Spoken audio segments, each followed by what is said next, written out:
A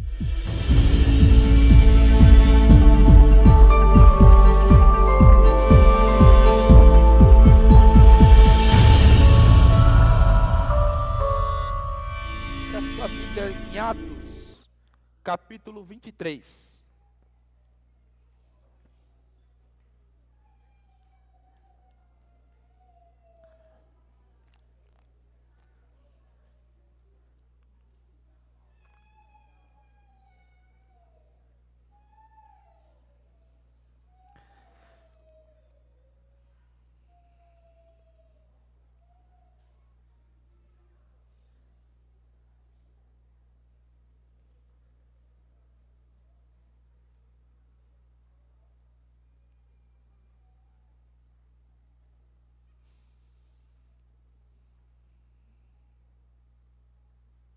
Atos capítulo 23. Eu estou vendo que algumas pessoas aqui, talvez visitantes, aqui na igreja estamos na série de Atos. Estamos caminhando por esse livro já tem um bom tempo. E chegamos então no capítulo de número 23. Acho que quem está acompanhando já viu muita coisa que foi falada. E hoje nós vamos passar por todo esse capítulo, Atos, capítulo 23, do verso 1 ao 35. Não vamos fazer a leitura agora, tá? Eu quero chamar a sua atenção aqui. Olha para mim. Eu vou contar uma história para você. O ano era 1414, muito tempo atrás. Tenta imaginar aí, 1414. A igreja estava cega, provavelmente com uma miopia grande. Eles falavam em nome de Deus, mas não viviam com Deus. Eles estavam longe da verdade. Não só isso, mas eles usavam a palavra de Deus contra o próprio Deus. Eles vendiam em nome de Deus, queimavam as Bíblias. A igreja estava longe do Senhor. E em cada respirar, as noites são longas e temerosas. O ano era 1414 e tinha um homem chamado John Hus. Alguns de vocês já ouviram falar, ainda mais no mês que estamos, que é o mês da Reforma. Esse foi antes de Martinho Lutero. E esse homem então decide convidar as pessoas ao arrependimento, e não só isso, mas para que elas se voltassem à palavra do Senhor. E é um convite bom, voltem-se para a palavra do Senhor. E assim ele insistiu em falar e em falar. Mas em 1415, no dia 6 de julho, pegaram esse homem.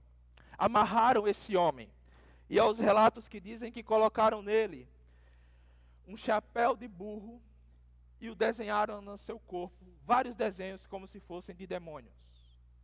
Eles falavam que não queriam um homem assim, um homem que falava sobre a palavra de Deus.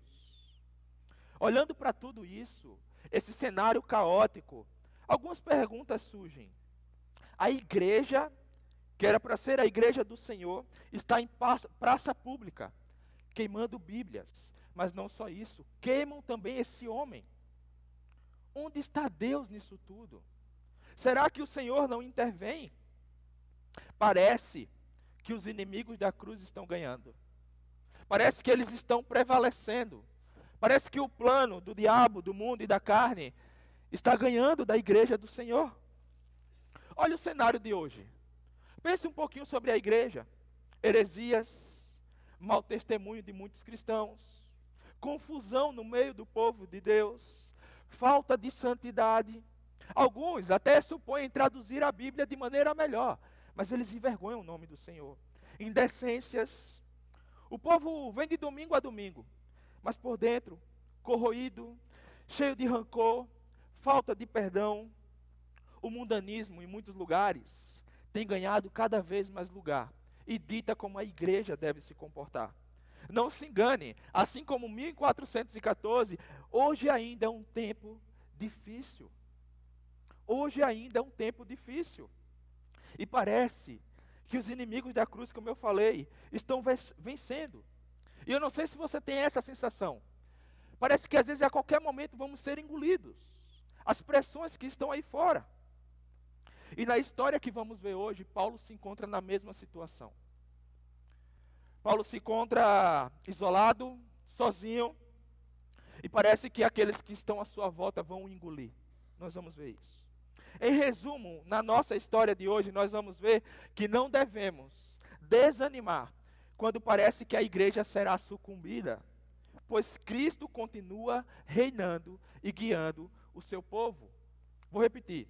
Em resumo, não devemos desanimar quando a igreja parece que será sucumbida, pois Cristo continua reinando e guiando o seu povo. Nós vamos ver isso de duas maneiras, em dois pontos específicos. Do versículo 1 ao versículo 10, nós vamos ver que a igreja passará por situações difíceis. A igreja passará por situações difíceis. E depois que Deus continua intervindo no meio do seu povo. Olhe comigo, Atos capítulo 23. Vamos ler do versículo 1 até o versículo 10, a primeira parte, e depois vamos ler o restante. Diz assim a palavra do Senhor. Paulo, fixando os olhos no sinédrio, disse: meus irmãos, eu tenho cumprido o meu dever para com Deus com toda boa consciência até o dia de hoje. Diante disso, o sumo sacerdote Ananias deu ordens aos que estavam perto de Paulo para que lhe batessem na boca. Então Paulo lhe disse: Deus te ferirá, parede branqueada. Estás aí sentado para me julgar, conforme a lei, mas contra a lei mandas me ferir?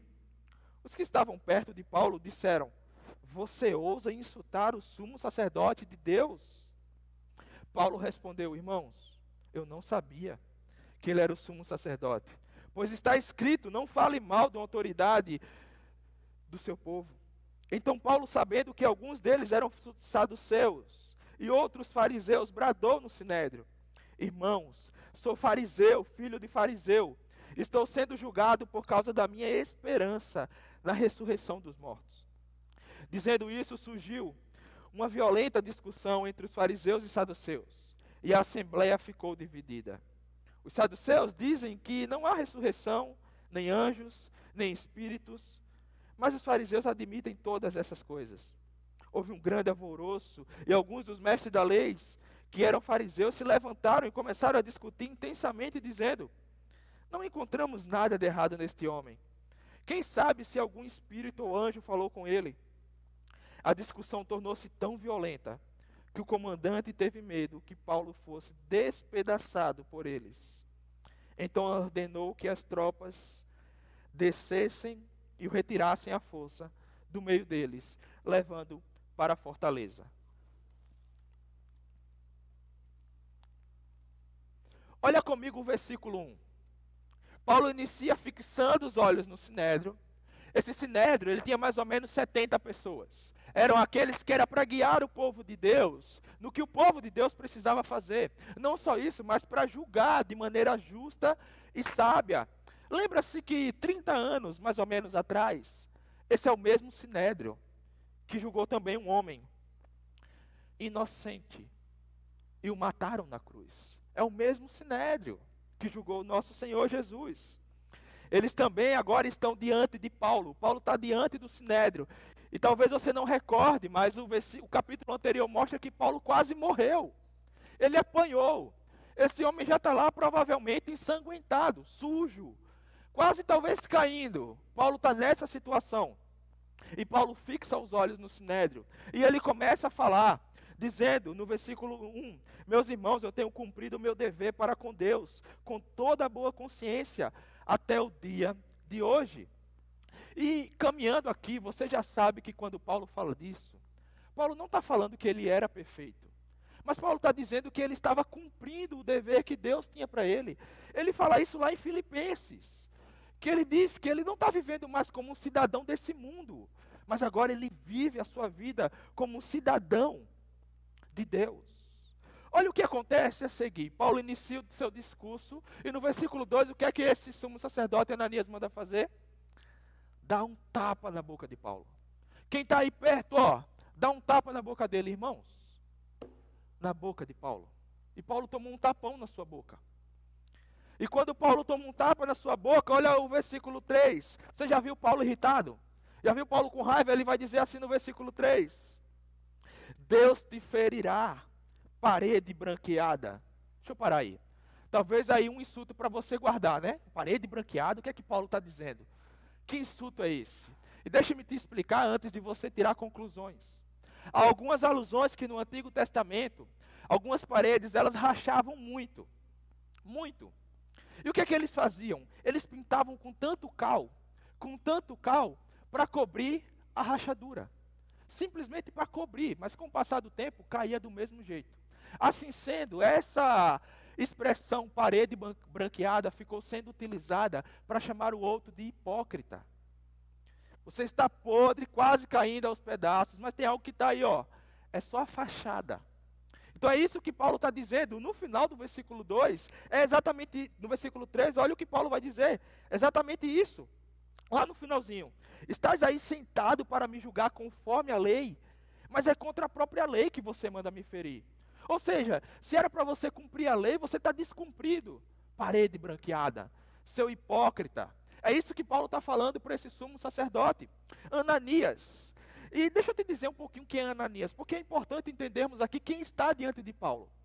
Alguns historiadores vão dizer que esse Ananias, ele era corrupto, ele era ligado à política totalmente com Roma, ele se vendia, ele roubava o dízimo, ou seja, ele não tinha nenhum temor diante de Deus.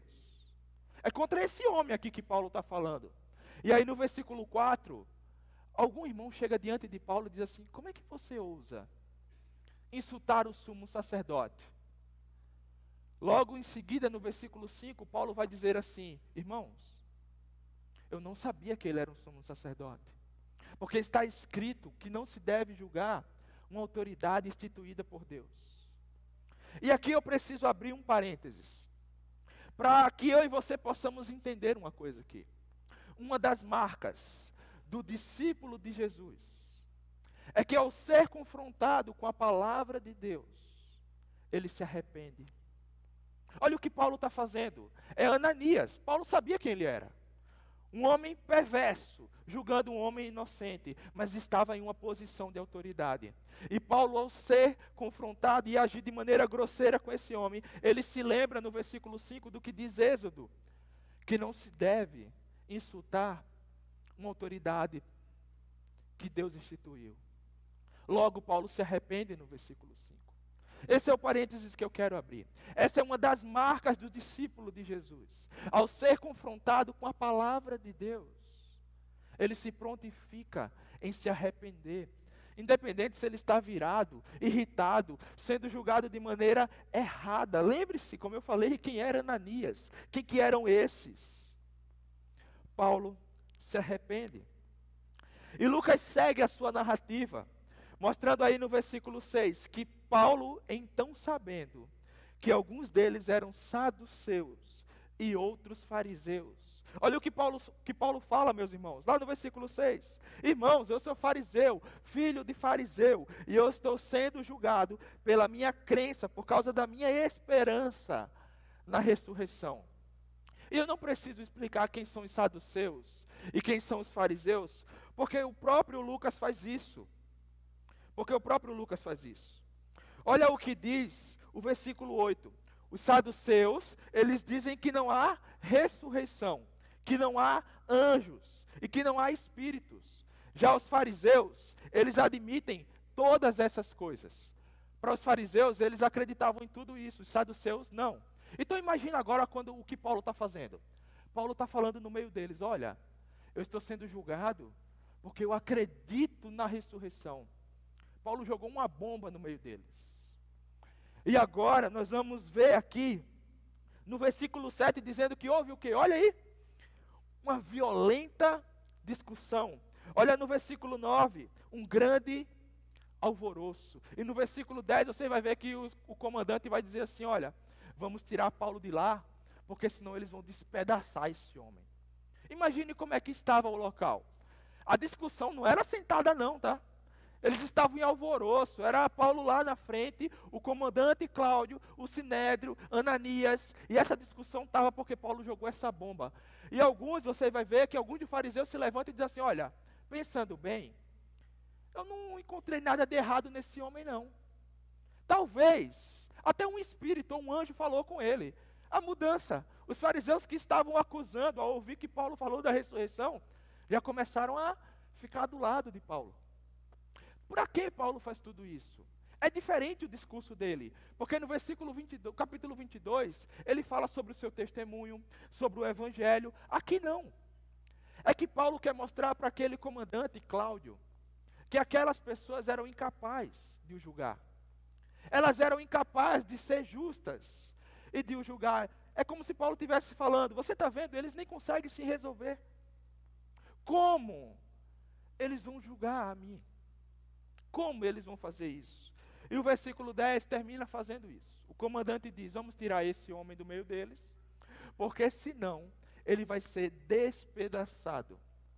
Vocês imaginam o tamanho da raiva, do ódio que essas pessoas estavam de Paulo? Irmãos, eles estavam prestes a despedaçar esse homem. Eles já tinham batido nele. Eles queriam a morte de Paulo. Aqui mais uma vez, parece que os inimigos da cruz estão ganhando. Um homem em posição de autoridade, perverso, julgando um servo do Senhor. Olha, talvez, os sentimentos que podem ter surgido no coração de Paulo: medo, incerteza se ele iria sair vivo dali ou não. Imagine, 70 pessoas querendo matar. Incerteza sobre se ele iria sair vivo ou não. Incerteza sobre o seu futuro. Talvez até algumas perguntas cruéis surgiram. Como? Será que eu fiz certo em vir para Jerusalém? Será que não era melhor ter escutado meus irmãos de Éfeso quando falaram, fica aqui, Paulo? Será que eu fiz certo vim para Jerusalém? Será que eu não poderia ter falado com eles de outra forma? De um lado, um povo hostil e perverso, fazendo de tudo para matar esse homem. Do outro lado, o servo de Deus, fiel ao Senhor, preso e acuado diante dessa multidão. Não parece que os inimigos da cruz estão vencendo?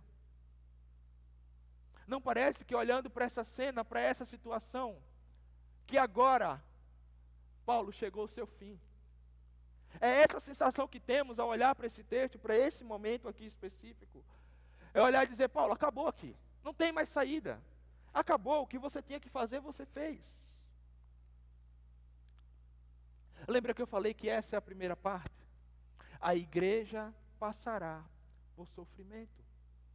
Lá em 1414, hoje, tudo isso nos ensina, irmãos, que não devemos esperar um cenário ideal. E que a igreja, sim, dia após dia, irá enfrentar lutas e batalhas. Muitas delas vêm de maneira individual para cada um, outras vêm para a igreja como um todo. A igreja passará por tempos difíceis. Essa é uma realidade. E eu quero aqui trazer uma aplicação diante disso. A igreja passará por esses dias difíceis. Estamos passando por alguns. Mas olha comigo, o sentimento de Paulo, ao olhar para todo esse sinédrio, lá no versículo 1, lá no início, ele fala assim, meus irmãos, eu tenho cumprido o meu dever para com Deus, com toda a boa consciência. E ele termina falando, até o dia de hoje. Alguns teólogos vão dizer que nesse finalzinho que Paulo diz, até o dia de hoje, é como se ele estivesse dizendo, eu não sei se amanhã eu estarei vivo, mas até hoje, eu tenho cumprido o meu dever. E eu quero fazer você pensar um pouco. Se hoje fosse o seu último dia, se hoje você estivesse como igreja, você indivíduo também, se hoje fosse o seu último dia, qual seria o seu discurso? O que você falaria? O que você falaria? Eu tenho algumas perguntas aqui para te ajudar. Porque Paulo estava ciente da sua vocação e de que ela estava sendo cumprida. Eu pergunto, você sabe qual é a sua? Você tem cumprido a sua vocação? Paulo, ele tinha um interesse maior nas coisas de Cristo, porque perceba que o seu discurso não é para salvar a sua pele. Eu pergunto, quais são os seus interesses? Paulo estava pronto para terminar bem. E você? Se hoje fosse o seu último dia, como seria o seu fim? Você poderia falar igual Paulo: irmãos, eu estou com a consciência tranquila, porque eu tenho servido ao Senhor, eu tenho caminhado com o Senhor. Qual seria a sua resposta? Porque, como eu falei, a igreja passará por dificuldades. Pois bem, essa é a primeira parte. Vimos Paulo quase sendo despedaçado, mas o comandante Cláudio tira daquele local. E agora vamos para a outra parte. Vamos ver que diante dessa história, Deus intervém. E Deus intervém aqui de duas maneiras. A primeira é de uma maneira extraordinária. Nós vamos ver isso. Mas há uma outra maneira que Deus intervém. É de uma maneira ordinária. Olhe comigo o versículo 11. E diz, versículo 11: na noite seguinte, o Senhor, pondo-se ao lado dele, disse: coragem, assim como você testemunhou a meu respeito em Jerusalém, deverá testemunhar também em Roma. Tem um teólogo, Derek Thomas, que ele vai dizer assim: Jesus não chegou com a aposentadoria tranquila para Paulo aqui. Imagine se o Senhor chegasse: Paulo, tá bom, meu amigo, você já sofreu muito, você já foi perseguido, já apanhou, você está quase morto aí, tá bom, não é? Vamos comigo descansar um pouco. Não, Jesus chega e diz: coragem, homem, coragem. Da mesma maneira que você testemunhou em Jerusalém, você irá testemunhar em Roma.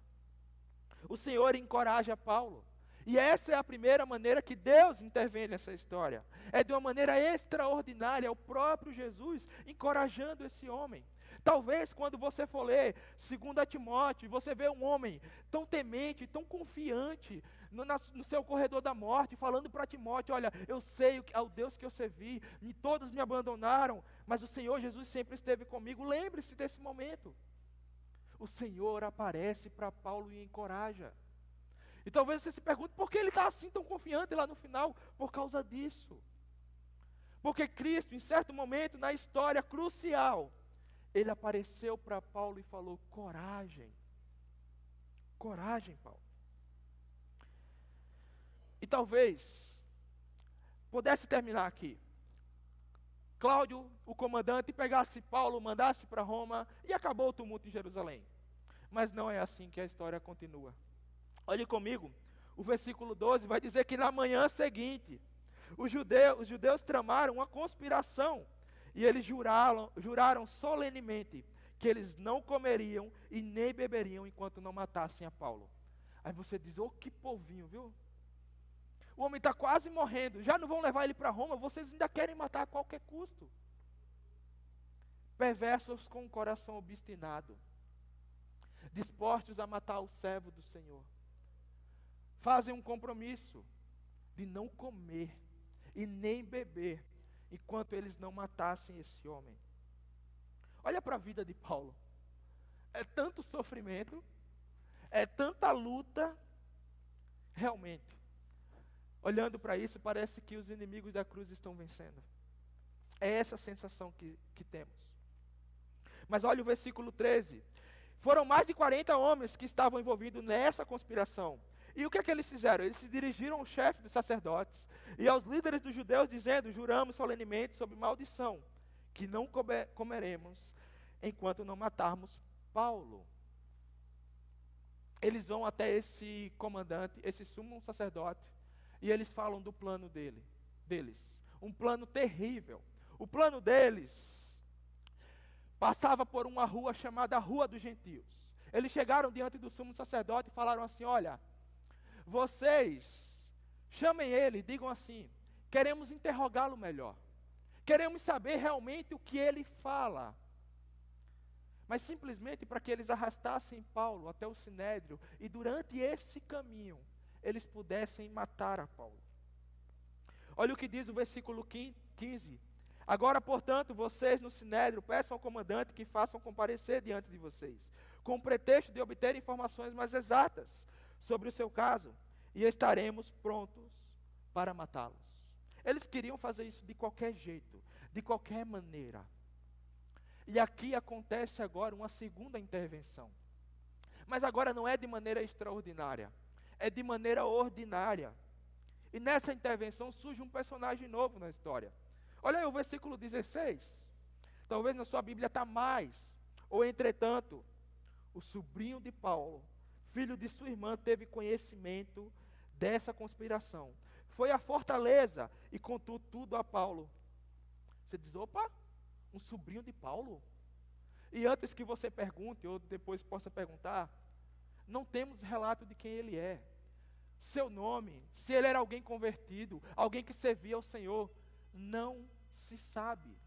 Não há relatos históricos, não há comentários sobre ele, simplesmente um jovem, sobrinho de Paulo. Paulo tinha uma irmã em Jerusalém, e esse jovem aparece, escuta toda essa trama, que eles tinham planejado para matar a Paulo, e ele vai até o seu tio e conta a ela.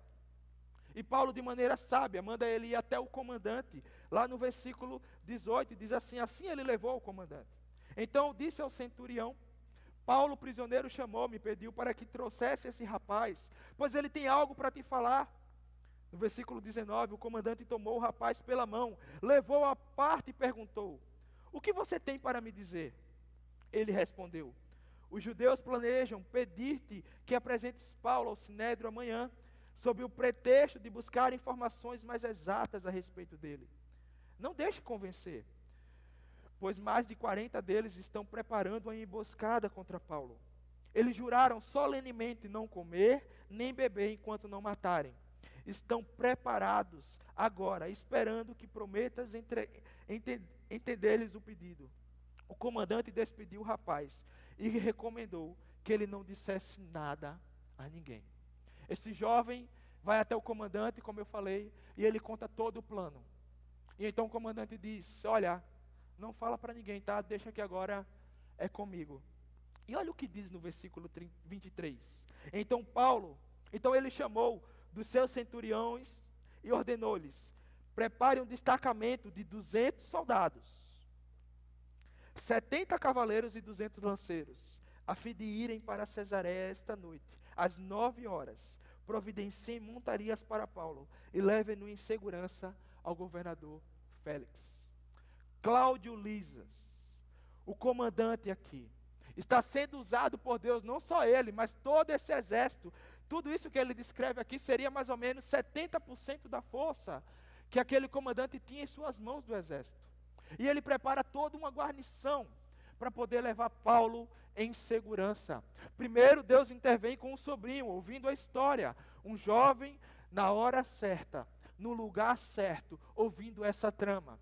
E agora, uma outra vez, um comandante que poderia simplesmente dizer, aqui matem esse homem. Não, mas ele toma partido disso. E ele agora prepara um exército para proteger e fazer a proteção de Paulo até o governador Félix.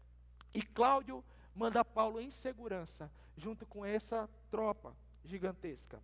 E ele manda junto uma carta, do qual temos aqui, olha o versículo 26. Diz assim, Cláudio Lisas, ao excelentíssimo governador Félix, saudações. Este homem foi preso pelos judeus, que estavam prestes a matá-lo, quando eu, chegando com as minhas tropas, o resgatei, pois soube que ele era cidadão romano. Querendo saber por que estavam acusando, levei-o ao sinédrio e descobri que estavam sendo acusado por questões acerca da lei, mas que não havia nada contra ele, nenhuma acusação que merecesse morte ou prisão. Versículo 30. Quando fui informado de que estava sendo preparada uma cilada contra ele, enviei imediatamente a Vossa Excelência. Também ordenei que os seus acusadores apresentassem a Vossa Excelência aquilo que tem contra ele. 31. Os soldados, cumprindo o seu dever, levaram Paulo durante a noite e chegaram ao seu local. No dia seguinte, deixaram a cavalaria prosseguir com ele e voltaram para a fortaleza. Quando a cavalaria chegou a Cesareia, deu a carta ao governador e lhe entregou Paulo. O governador leu a carta e perguntou de que província ele era, informando que ele era da Cilícia. Disse, ouvirei seu caso quando os acusadores chegarem aqui. Então ordenou que Paulo fosse mantido sob custódia no palácio de Herodes. Paulo sai ileso dessa situação e agora ele está preso lá em Cesareia, exatamente onde Deus quer que ele esteja. Paulo está nesse momento da história, exatamente onde Deus quer que ele esteja. Olhando para isso, não sei se você consegue ver e perceber qual que é a probabilidade, como eu falei, da primeira intervenção. Um jovem ouvir a história. A outra intervenção, um comandante ímpio fazer a guarda do servo de Deus. E eu quero fazer algumas perguntas para você, para nos ajudar a entender que Deus continua intervindo na história. E eu quero que você faça um exercício primeiro. Você lembra alguma vez que Deus interviu na sua história? Para um pouquinho agora. Olha para a sua história e pensa um pouco. Quando Deus interviu na sua história? Pensa um pouquinho sobre isso.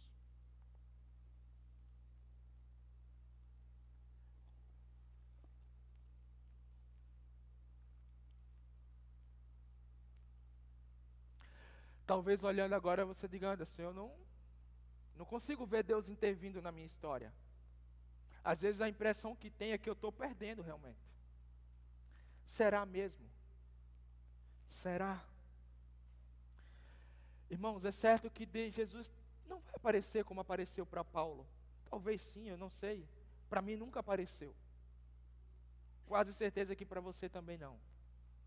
Mas há maneiras ordinárias que a todo momento Deus possa estar intervindo na minha e na sua história e que passa despercebida aos nossos olhos.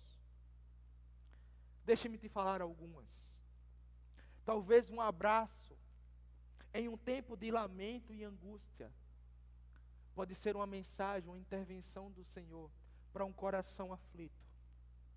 Talvez ouvidos atentos no meio de uma conversa para alguém que está desesperadamente precisando desabafar. Orações feitas com irmãos, das quais as palavras que são ditas consolam o coração. Talvez uma mensagem que foi encaminhada no WhatsApp, no Instagram, ou um socorro em um momento de dificuldade. Uma pergunta, como você está? Como está a sua semana? Ou talvez um bom café com um bom papo em uma semana tão estressante. Companhia, o bom trato. Eu poderia citar mais e mais exemplos de maneiras que Deus pode estar intervindo na sua história, usando o seu povo. Não menospreze, meus irmãos, gestos simples como um abraço, como uma oração pelo outro. Porque lembra, foi um jovem aqui. Talvez ouviu a conversa de canto. E Deus usou a vida desse jovem para que Paulo fosse resgatado. E para algumas pessoas possa olhar, mas é só um abraço. Mas é só uma mensagem, como é que você está? Não menospreze esses pequenos gestos. Deus usa dessas situações ordinárias para encorajar o seu povo, para intervir no meio do seu povo. E Deus quer usar a mim e a você assim também. Então não olhe para essas pequenas coisas simplesmente como algo singelo e que não tem importância. Não, o Senhor pode usar isso para encorajar o seu povo. Eu tenho uma outra pergunta aqui. E nessa para refletirmos juntos. Olhando para essa história de Paulo, talvez você já comece a pensar no final dela. Não, eu sei que Paulo terminou bem, terminou com Cristo, completou a carreira e guardou a fé. Mas nesse momento aqui, vocês acham que Paulo sabia disso? Ele sabia como ele ia terminar? Sabia, irmãos? Não. Dessa maneira, nos aproximamos do texto bíblico. Porque se eu perguntar para você agora o que você está passando, talvez você fale a mesma coisa. Eu não sei se vai terminar bem. Eu não entendo o que Deus está fazendo. Eu não consigo compreender. Paulo aqui também não, irmãos.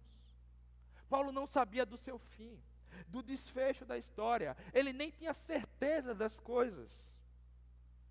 E talvez você alguma vez já pegou se perguntando, perguntas do tipo: será que eu estarei no aniversário de 15 anos do meu filho ou da minha filha? Será? Será que eu vou terminar esse ano bem? Será que os meus familiares irão terminar esse ano festejando? Será que eu vou ver os meus netos crescerem? E ano que vem? Será que o meu emprego estará garantido? Será que eu terei provisão? Ou qual será o resultado dos meus exames nesse final de ano? Será que os meus pais estarão vivos para me ver formando, casando, ver os seus netos? Para você, jovem, será que essa é a faculdade que eu tenho que fazer mesmo? Será que é esse o caminho que eu tenho que trilhar? São tantas e tantas perguntas cruéis. Será? Será? Será? E deixa eu te dizer, eu não sei a resposta. Eu não sei se você vai terminar esse ano bem. Eu não sei se você, pai, verá a festa de 15 anos ou os seus netos. Eu não sei. Não sabemos. Mas eu quero chamar a sua atenção para algo que é crucial nesse texto, que é o versículo 11. O versículo 11 mostra que Jesus aparece para Paulo. E deixa eu te dizer, isso não é algo normal. Porque diante de uma situação onde Paulo acha que acabou, é o fim da igreja agora, é o fim de Paulo. Por outro lado, Deus intervindo no meio disso tudo, é Jesus aparecendo para ele. Sabe qual que é a solução para essas dúvidas, para essas incertezas? É a mesma promessa que o Senhor Jesus fez lá em Mateus 28:20, Jesus diz: ensinando-os a guardar todas essas coisas que eu vos tenho dado. E olha o que Jesus diz: eis que eu estou convosco todos os dias, até a consumação dos séculos. Amém. Talvez Jesus não apareça para você, e é quase certo que isso não vai acontecer. Mas essa afirmação é verdade. O Senhor está com o seu povo. Eu não sei o futuro, mas eu sei que o meu Jesus está lá. Eu não sei como terminará o ano, mas eu sei que o meu Jesus está lá. Não sei se ano que vem será bom, mas eu sei que Jesus está lá. Meu irmão, às vezes a gente não consegue entender o que é Cristo estar conosco a todo momento. Porque essa é a resposta para o coração perturbado. É isso que encorajou a Paulo. E é isso que precisa encorajar o meu e o seu coração. Diante dessas incertezas, será que Deus está intervindo na minha vida? Tantas e tantas perguntas. A resposta é Cristo. É Cristo na sua vida. E deixa-me te dizer um pouquinho sobre isso. Cristo Jesus, em Filipenses, vai dizer, Colossenses, que Ele é o Criador de todas as coisas. E esse Criador está com você. Não só que Ele é o Criador, mas é que Ele sustenta todas as coisas. E Ele que sustenta todas as coisas está com você também. Ele tem o controle de toda a história em suas mãos. E Ele está com você também. Ele é a imagem do Deus invisível. E Ele está com você. É Ele quem suportou a dor até a cruz. E Ele está com você. É Ele que sofreu e está com você. Ele que chorou está com você. Ele que foi crucificado está com você. Ele que ressuscitou está ao seu lado. E Ele que reina para todo sempre está com você. É isso que sustentou Paulo. No meio das adversidades, achando que talvez fosse o fim ali. Vendo essas intervenções divinas na vida dele. Tudo isso só foi possível porque Cristo estava ao lado dele. Porque o Senhor o sustentou. E não é diferente comigo e com você. Você acha que os inimigos da cruz estão ganhando? Lembre-se, Cristo está do nosso lado. E a igreja não será sucumbida. Podemos sofrer, ser abalados, mas o Senhor cuida da sua igreja. Você não vê a intervenção de Deus na sua vida? Olhe. Comece a prestar atenção. O que Cristo está fazendo por meio de irmãos à sua volta.